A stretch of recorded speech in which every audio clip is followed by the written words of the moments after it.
И покрај политичката криза во државата, расте извозот на стоки и услуги. Податоците на Државниот завод за статистика покажуваат дека во првиот квартал годинава извозот надмина 1 милиарда и 100 милиони евра, што е за 14,7% повеќе споредно со истиот период лани. Во исто време, увозот изнесува 1,5 милиарди евра, што е зголемување за 14,5%. Вкупната трговска размена во првиот квартал надмина 2,6 милиарди евра и е зголемување за 14,6% споредно со првиот квартал минатата година.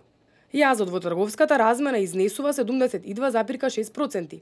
Ако се анализира статистиката, повторно ќе се потврди дека најголем двигател на растот на извозот се фабриките кои што работат во слободните зони. Според податоците од Дирекцијата за зони, над 35% од извозот на Македонија се продуцира во технолошко-индустријските зони. Статистиката покажува дека од земјава најмногу се извезуваат производи наменети за автомобилската индустрија. Најголемо учество во извозот имаат катализаторите, проводници за палење на возила, авиони или бродови, кои што се произведуваат во фабриките кои што работат во Бунарџик, потоа следи фероникелот и облеката. Во увозот пак најмногу се застапени платината и легурите на платина, нафтени масла и електрична енергија.